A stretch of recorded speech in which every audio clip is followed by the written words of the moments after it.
Bienvenue sur Home Made School. Nous sommes réunis dans cette vidéo dans le cadre de la formation sur le logiciel Robot Structural Analysis. Dans cette vidéo, il sera question de parler du maillage des éléments.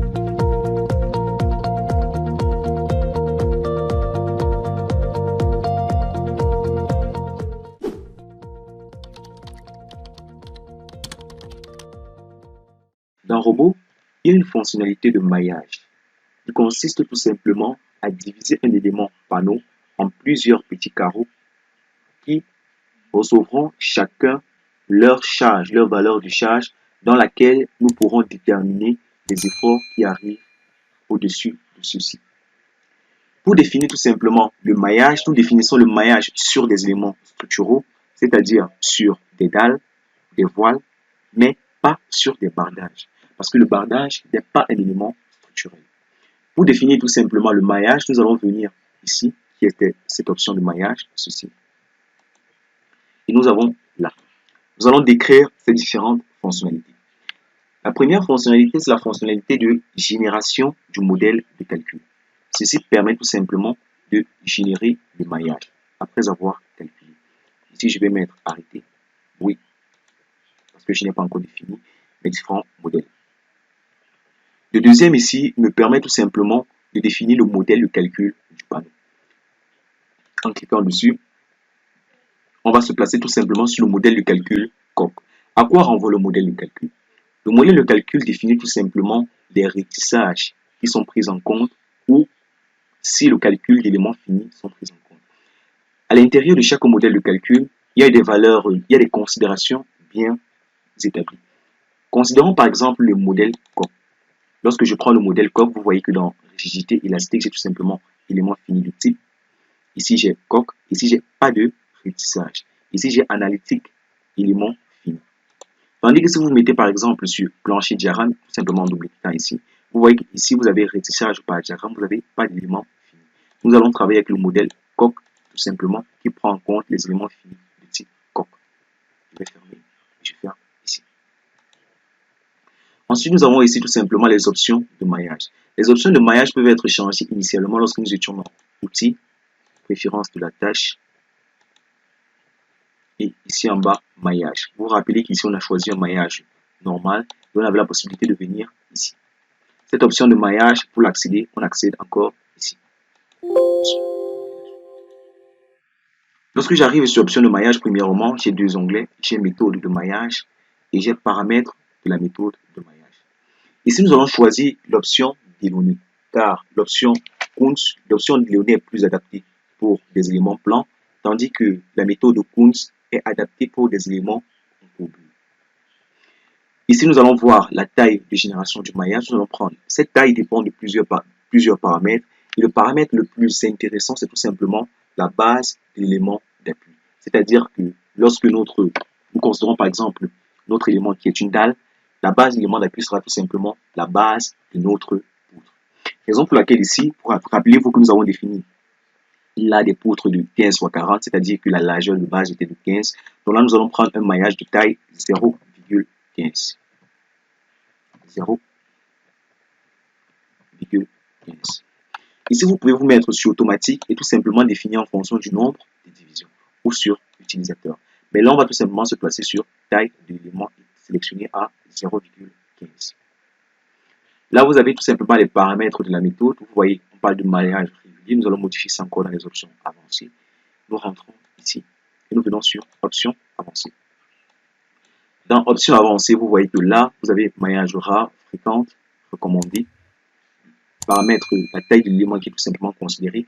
Ici, nous n'allons pas choisir un maillage régulier parce qu'un maillage régulier voudrait que partout, mon maillage garde plutôt sa régularité. Or, pour nos éléments, pour avoir un maillage mieux adapté, j'aimerais avoir tout simplement à l'approche de la fin telle que vous voyez ici, j'aimerais avoir tout simplement ce lissage ou tout simplement cette modification qui permet une meilleure jonction entre le maillage tout simplement qui est là au carré et les bordures de mon élément. Parce qu'il peut arriver que, considérons que la taille de ma maille est de 0,15. Tous les éléments ne sont pas des multiples, ne sont pas des diviseurs de 0,15 mètres. Raison pour laquelle il va exister au niveau de cette bordure-ci nous sommes obligés de considérer une taille, une géométrie de maille qui est différente de celle qui a été considérée initialement. Donc, on ne peut pas se permettre ici de choisir maillage régulier. Ici, vous voyez le type de surface. Nous allons prendre une surface, ceci, avec 4 côtés. Quelqu'un peut prendre triangle, mais ici, nous allons prendre ceci. Vous voyez le tétraèdre, hexaèdre, on prend 4 côtés ici. Ça, c'est un type volumique. Mais ici, spécifiquement, ceci ne va pas nous aider parce que nous ne sommes pas dans un type volumique. Nous n'avons que des éléments surfaciques mailler. Donc, qu'importe ce qui sera considéré, cela ne va pas modifier dans nos calculs. Après avoir fait cela, on peut mettre sur lissage du maillage. Vous voyez bel et bien que ça lisse le maillage au niveau des bordures. Et ici, tout simplement, valider. Okay. Cette option-ci me permet tout simplement de figer mon maillage. Figer mon maillage me permet tout simplement de garder le modèle que j'ai considéré ou les options de maillage lors de mon calcul. Parce que si je ne fige pas mon maillage, lors de mon calcul, il peut arriver que j'ai par exemple une erreur. Le robot, pour résoudre l'erreur, peut directement affecter ou simplement essayer de modifier les caractéristiques de mon maillage pour résoudre cette erreur-là. Or, j'aimerais que le robot me notifie de l'erreur afin que moi-même je puisse aller prendre conscience de cela et voir les possibilités de modification. Raison pour laquelle, généralement, on sera appelé d'utiliser l'option figer le maillage.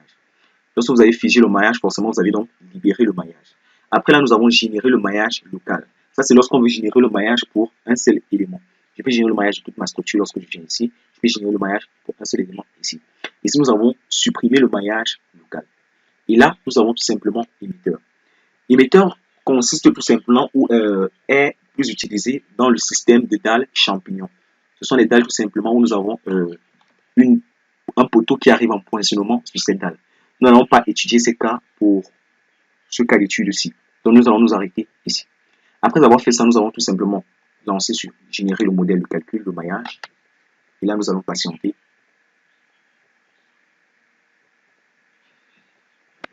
Nous patientons.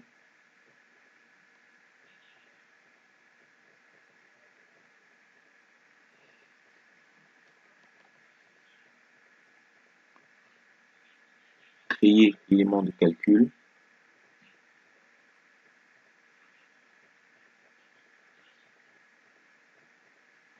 Donc, il sera très important pour nous, après, d'apprécier le comportement de notre maillage au niveau des bordures. Raison pour laquelle, lorsque nous avons tout simplement paramétré les options du maillage, nous avons décoché régulier. Là, après avoir calculé, le robot nous présente déjà les erreurs des panneaux superposés. Nous allons résoudre les erreurs ensemble. Nœud isolé, erreur de maillage de l'objet. Nous allons résoudre l'erreur de maillage de l'objet dans une prochaine vidéo. Et la charge qui n'a pas été prise en compte, qui n'a pas été bien répartie, nous allons résoudre ça dans une autre vidéo. Donc, ici, on va tout simplement d'abord apprécier notre maillage. Vous voyez que lorsqu'on se rapproche là, vous voyez que bel et bien, attention, là j'ai l'impression que mon maillage n'a pas été considéré tel que je voulais parce que là je n'ai pas de carré, donc on va rentrer tout simplement sur option de maillage, nous venons sur option avancée. Option avancée, nous étions sur triangle. Vous voyez l'erreur, là j'étais sur triangle, je me mets là-dessus, 4 points, je vais valider, oui.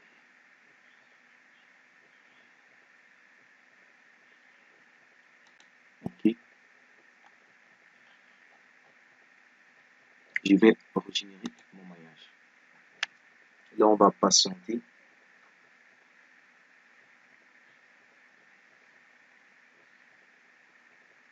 Donc, vous voyez qu'il faut faire très attention lorsque vous paramétrez tout simplement les différentes options de votre maillage. Faites attention d'avoir bien choisi chaque option afin de ne pas avoir ce genre d'erreur à l'intérieur après votre calcul. Donc, c'est très important. Faire attention de bien résoudre cela.